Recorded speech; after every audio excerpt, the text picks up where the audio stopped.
ദൈവമേ നീ എന്നിൽ അനുദിനവും വളരണമേ, ഞാനോ കുറയണമേ.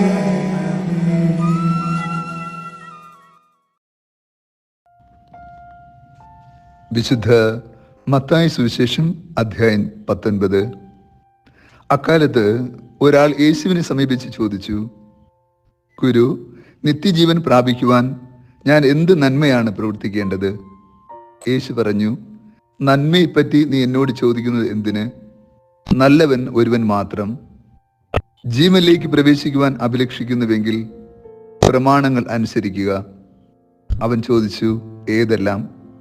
യേശു പ്രതിവദിച്ചു, കൊല്ലരുത്, വ്യഭിചാരം ചെയ്യരുത്, മോഷ്ടിക്കരുത്, കള്ളസാക്ഷ്യം നൽകരുത്, പിതാവിനെയും മാതാവിനെയും ബഹുമാനിക്കുക, നിന്നെപ്പോലെ നിന്റെ അയൽക്കാരെ സ്നേഹിക്കുക.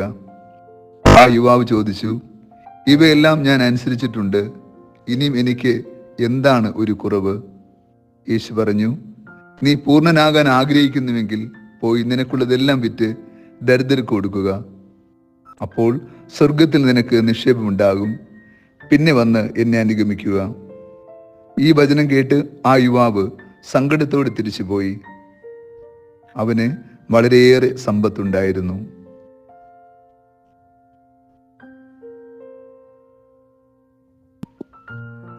ഈശോയിൽ ഏറ്റവും സ്നേഹമുള്ള പ്രിയ ദൈവമക്കളെ, ഈ വിശുദ്ധ പ്രഭാതത്തിൽ നാം ദൈവതിരുസന്നിധിയിൽ പ്രാർത്ഥനാപൂർവമായിരിക്കുമ്പോൾ സ്വർഗീയ സമ്പത്തിന്റെ ആത്മീയത ധ്യാനിക്കാം. വിശുദ്ധ ബൈബിളിലെ ഒരു ദുരന്ത കഥാപാത്രത്തിന്റെ അനുഭവമാണ് യഥാർത്ഥത്തിൽ ഇന്നത്തെ സുവിശേഷത്തിലുള്ളത്. ക്രിസ്തുവിന്റെ അടുക്കൽ ജീവിതത്തിന്റെ ഭാരവും നൊമ്പരവും പാപഭാരവും ശാരീരിക മാനസിക രോഗഭാരവും മാനസിക പ്രതിസന്ധികളുമൊക്കെയായി ഒരുപിടി മനുഷ്യർ യേശുവിനെ സമീപിക്കുന്നുണ്ട്. എന്നാൽ ആരെല്ലാം യേശുവിൻ്റെ അടുക്കൽ വരുന്നുവോ അവരെല്ലാം തിരികെ പോകുന്നത് അവരുടെ പ്രശ്നങ്ങൾക്കെല്ലാം പരിഹാരം കണ്ടെത്തി പുതിയ മനുഷ്യരായി രൂപാന്തരപ്പെട്ടാണ്. പിടിക്കപ്പെട്ട പാപി ക്രിസ്തുവിൻ്റെ പാദാന്ത്യത്തിൽ വീഴപ്പെട്ടു. അവൾ ക്രിസ്തുവിൻ്റെ സന്നിധിയിൽ നിന്ന് പോകുന്നത് പാപമോചനം നേടിയാണ്. തളർവാദ രോഗിയെ കിടക്കയോടുകൂടിയാണ് യേശുവിൻ്റെ അടുക്കിലേക്ക് കൊണ്ടുവന്നത്. എന്നാൽ തിരികെ പോയതോ അവൻ തന്നെ കിടക്ക ചുമന്നുകൊണ്ടാണ്. അന്ധരായ മനുഷ്യർ യേശുവിൻ്റെ അടുക്കൽ വരുന്നുണ്ട്. അവർ തിരികെ പോയത് പ്രകാശിതരായിട്ടാണ്. കുഷ്ഠരോഗികൾ യേശുവിൻ്റെ അടുക്കൽ വരുന്നുണ്ട്. അവർ ശുദ്ധരായി തിരികെ പോയി. നോക്കൂ, ജീവിതത്തിൻ്റെ ഏതൊരു ദുരനുഭവങ്ങളിലൂടെയും ക്രിസ്തുവിൻ്റെ അടുക്കലെത്തിയവർ തിരികെ പോയത് വീണ്ടെടുപ്പോടും രക്ഷയും സ്വന്തമാക്കിയിട്ടാണ്. എന്നാൽ ഇതാ ഈ യുവാവ് മാത്രം സങ്കടത്തോടെ യേശുവിൻ്റെ അടുക്കൽ വന്നു. അവൻ്റെ സങ്കടം എന്തായിരുന്നു എന്നറിയാമോ? ഞാൻ മരിച്ചു പോകുമല്ലോ എന്ന സങ്കടമായിരുന്നു. ധനമുണ്ട്, സമ്പത്തുണ്ട്, ഈ ലോകത്തിൻ്റെ എല്ലാ ബലങ്ങളുമുണ്ട്, പക്ഷേ നിത്യജീവനില്ലല്ലോ, അഥവാ ഞാൻ മരണപ്പെട്ടു പോകുമല്ലോ എന്ന മരണഭയമാണ് അവനുണ്ടായിരുന്നത്. യേശു അതിന് സമാധാനപൂർവ്വം മറുപടി നൽകി, നീ മരിക്കുകയില്ല, നീ ജീവിക്കും. എപ്പോഴാണ്? പ്രമാണങ്ങൾ അനുസരിക്കുക. ആ പ്രമാണങ്ങൾ അനുസരിക്കുന്നുവെന്ന് അവൻ അഭിമാനത്തോടു കൂടി യേശുവിനോട് പറയുമ്പോൾ യേശു അതിന് നൽകുന്ന ഉത്തരം മറ്റൊന്നാണ്. നീ പരിപൂർണനാകാൻ ആഗ്രഹിക്കുന്നുവെങ്കിൽ, നിത്യജീവൻ നീ ആഗ്രഹിക്കുന്നുവെങ്കിൽ, മരണപ്പെട്ടു പോകാതിരിക്കാൻ നീ ആഗ്രഹിക്കുന്നുവെങ്കിൽ നിനക്കുള്ളതെല്ലാം വിറ്റ് ദരിദ്രർക്ക് കൊടുക്കുക, പിന്നെ വന്ന് നീ എന്നെ അനുഗമിക്കുക. വളരെ സങ്കടത്തോടുകൂടി യേശുവിൻ്റെ അടുക്കിലേക്ക് വന്ന ആ യുവാവ് കൂടുതൽ സങ്കടത്തോടു കൂടിയാണ് അവൻ തിരികെ പോയത്. അതിൻ്റെ കാരണവും സുവിശേഷം പറയുന്നു. അവന് വളരെയേറെ സമ്പത്തുണ്ടായിരുന്നു.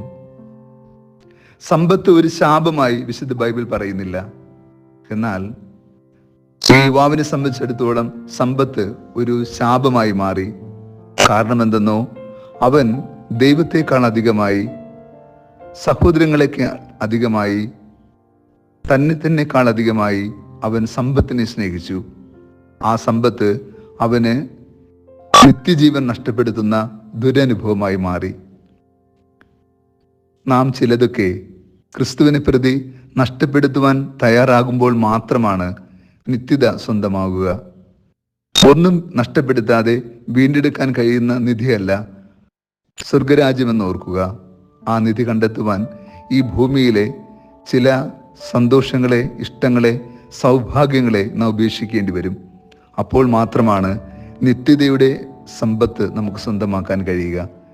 നിത്യജീവൻ സ്വന്തമാക്കാൻ ഭൂമിയിലെ സൗഭാഗ്യങ്ങളെക്കാൾ അധികമായി ദൈവത്തെ സ്നേഹിക്കുവാൻ, ദൈവത്തോടുള്ള സ്നേഹത്തെ പ്രതി ഭൂമിയിലെ സൗഭാഗ്യങ്ങളെ തുലവും തുച്ഛമായി കാണാൻ ആത്മീയ ബലവും കൃപയും നൽകണമേ എന്ന് ഈ ദിനം നമുക്ക് പ്രാർത്ഥിക്കാം.